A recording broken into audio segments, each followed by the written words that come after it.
Alors, je crois que l'histoire de Orphée et Eurydice, tout le monde la connaît. C'est Eurydice qui marche sur un serpent, qui meurt, et Orphée est très très malheureux. Et donc, il va la chercher grâce à Amour, plus connu sous le nom de Cupidon. Il va la chercher dans les enfers. Et donc, il doit passer un peu des épreuves pour montrer la force de son amour. Il va la récupérer dans les enfers. Mais la condition de Zeus, c'est que, et là il l'a cherchée, mais que sous aucun prétexte, il ne la regarde. S'il la regarde, elle va disparaître à tout jamais.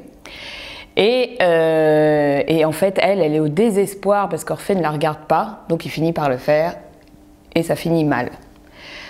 Il y a une autre version donc, qui est plus celle de Gluck, qui finit très joyeusement, où finalement, bon, on lui rend quand même, donc on se demande pourquoi ils se sont tapé tout ce chemin très compliqué alors qu'il aurait pu lui rendre son Eurydice dès le début. Voilà, moi, en fait, je dis ça parce que je suis partie un peu sur une parodie.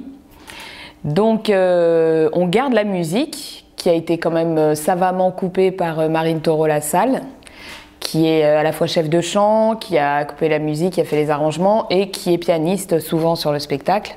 Il y a un pianiste sur le spectacle. Et j'ai voulu aussi expliquer par la voix d'une marionnette qui représente Zeus que j'aimais bien le début et je trouve ça très intéressant et surtout important de le raconter, surtout pour les enfants. L'histoire d'Orphée, en fait, c'est son père qui était un grand guerrier et qui voulait absolument faire de son fils un guerrier, quoi. Et Orphée, lui, ben, il avait juste envie de jouer de la musique, il était très doué, il avait une lyre que Apollon lui avait offert. Et avec ça, il pouvait mais vraiment créer des miracles, c'est-à-dire arrêter les guerres, faire plein de choses. Et son père a fini par admettre que son arme, la lyre, était plus forte que toutes les épées réunies. Je trouvais ça assez joli de raconter ça.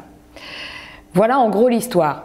Moi, je suis partie un peu sur une parodie parce que je me suis toujours dit, en voyant l'opéra, je me suis toujours dit qu'Eurydice était quand même une sacrée chieuse parce qu'il va quand même braver les enfers, tous les monstres des enfers, il va la chercher et en fait elle fait un énorme caprice parce qu'il ne la regarde pas. Donc je suis partie quand même sur des trucs un peu pourquoi tu me regardes pas, tu me trouves moche, j'ai vieilli, tu m'aimes plus, t'en aimes une autre, enfin voilà.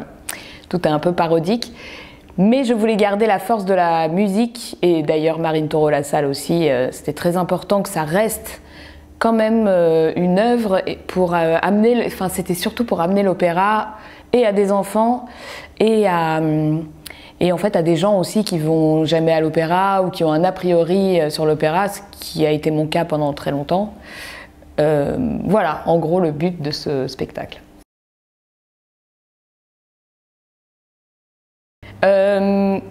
Alors je ne sais pas pourquoi en le lisant j'ai tout de suite eu l'idée de marionnette hybride. C'est un système de... c'est des personnages qui sont moitié marionnettes, moitié humaines. Donc elles ont une tête humaine avec des tout petits corps de marionnettes et on efface complètement le vrai corps de la personne. Donc en fait il y a un système de théâtre noir que Pascal Lagilly a fait. Il est assez spécialiste parce qu'il a beaucoup travaillé avec Philippe Gentil. Et moi j'avais envie d'aller plus loin, j'avais envie de faire des pièces entières avec ce procédé de marionnette hybride, plus connu sous le nom de Kokoschka aussi. Voilà. Et on a un couloir de lumière très précis dans lequel en fait la chanteuse ou le comédien entre juste sa tête et le petit corps et il ne peut se déplacer qu'en crabe et ne jamais rentrer ses propres épaules. Et en fait, avec le fond noir et sa tenue noire, on l'efface complètement. C'est un procédé qui est extrêmement drôle et à la fois, moi, je trouve ça très touchant quand Orphée chante « J'ai perdu le fameux air, j'ai perdu mon Eurydice ». Donc c'est pas parce que la chanteuse qui chante Orphée fait 80 cm qu'elle n'en est pas bouleversante en fait. C'est même encore plus touchant de voir ce petit bonhomme qui est perdu comme ça et qui cherche son Eurydice. Je trouve ça assez touchant.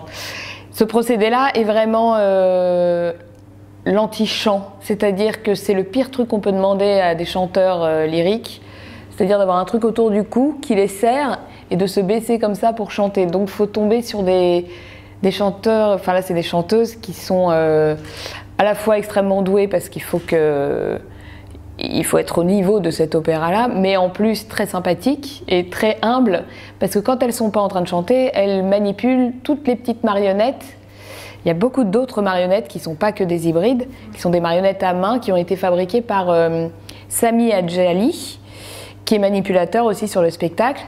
Et ce Sami, en fait, il a été manipulateur très très longtemps chez les Guignols de l'Info.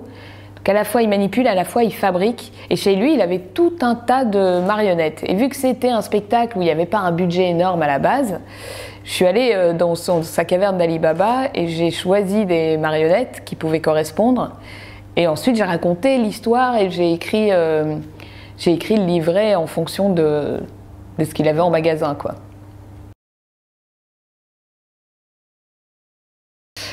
Mais c'est ça qui est chouette, c'est que ça... à la fois, c'est très très drôle. Déjà, rien que de voir des chanteuses qui mesurent 80 cm, c'est très drôle. Mais à la fois, j'avais très peur, moi, que les gens rient et attendent les marionnettes, et surtout les enfants qui se disent « Oh là là, là ça chante, je m'ennuie ». Et en fait, pas du tout. Donc on peut être à la fois touché, je pense, aux larmes, et j'ai veillé à ce que ce soit beau. C'est-à-dire que c'est dans un Castelet. Le Castelet, il représente le cadre de scène de l'opéra comique, puisque ça a été créé là-bas à la base.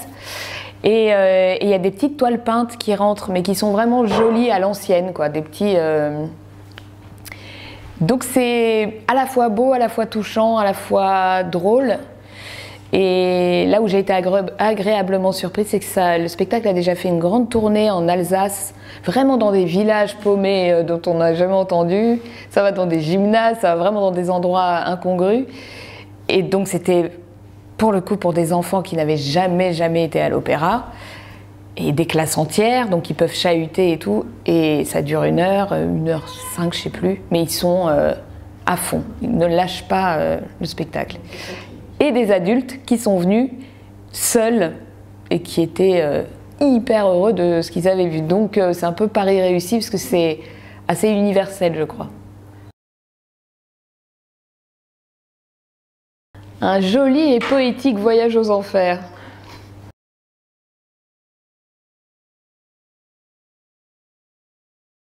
Alors j'en ai plein, parce que vous avez une belle saison, mais je recommanderais, parce que c'est le sujet en ce moment qui me touche, ce serait Madame Arthur. Je suis en train de travailler avec un de leurs illustres interprètes, qui est Charlie Vaudou.